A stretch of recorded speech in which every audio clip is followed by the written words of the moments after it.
Aujourd'hui, nous sommes là avec l'ensemble des exécutifs locaux, l'ensemble des acteurs territoriaux, pour effectivement se poser une question ou se poser des questions, celle de la transformation des territoires. Une transformation positive des territoires vers un développement durable. Parce que dans le PSE, le plan Sénégal émergent, qui est notre seul référentiel unique en matière de politique publique, dans l'acte 3 de la décentralisation, il est arrêté que nous devons rendre les territoires attractifs, rendre les territoires compétitifs, mais aussi viables, en faire des espaces de création d'emplois.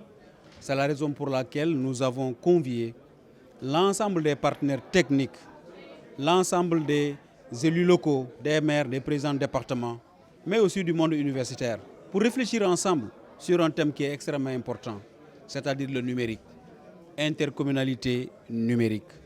Pourquoi intercommunalité numérique? Parce qu'il faut le dire, nous sommes dans les territoires, et dans les territoires, il y a ce que l'on appelle les écosystèmes. Et dans ces écosystèmes, il y a une interaction ou des interactions qu'il faut encourager. Des interactions entre des compétences, des interactions entre des talents, mais aussi des interactions entre des projets. C'est la raison pour laquelle nous avons demandé, en tout cas nous exhortons nos collègues maires, nous exhortons tous les acteurs territoriaux à saisir l'avantage que nous offre le décret qui est signé par son Excellence M. Macky Sall, président de la République. Lequel décret parle et nous donne l'occasion de mettre en pratique ce qu'on appelle l'intercommunalité.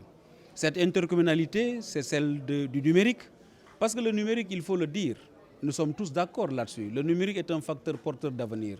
Le numérique nous permet de gagner du temps. Le numérique nous permet de faire des raccourcis. Aujourd'hui, il faut se poser des bonnes questions. Nous voulons un Sénégal émergent, l'horizon 2035. Mais de quelle émergence voulons-nous? Parce que l'émergence, c'est une conception que nous faisons de notre avenir, de ce que nous y voulons, de ce que nous y refusons, de nos angoisses, de nos peurs. Mais nous voulons un Sénégal numérique. Nous voulons un Sénégal où il y a de l'inclusion numérique. Mais pour parler d'inclusion numérique, il est important de mettre le doigt sur ce point important qui est la formation. La formation numérique. Il ne s'agit pas simplement de prendre du matériel numérique et de donner ça aux collectivités locales. Non, mais il faut les former à l'utilisation. Parce que le numérique, c'est un levier. Le numérique, c'est une échelle qui peut mener partout. Le numérique mène au développement. Et le développement local, pour qu'il puisse devenir une réalité, le numérique peut nous y aider rapidement. C'est la raison pour laquelle l'agent de développement local, en collaboration avec ses partenaires, avec l'appui de notre ministre, avec l'appui de tous nos partenaires, nous sommes dans les territoires. Ce que nous avons fait tout de suite, c'est d'engager une étude diagnostique dans les territoires pour voir l'état des besoins en matière de numérique. Et cette cartographie aujourd'hui des besoins, elle existe. Nous l'avons et nous allons la partager. Après cela, nous allons définir des perspectives. Des perspectives comme par exemple la case numérique.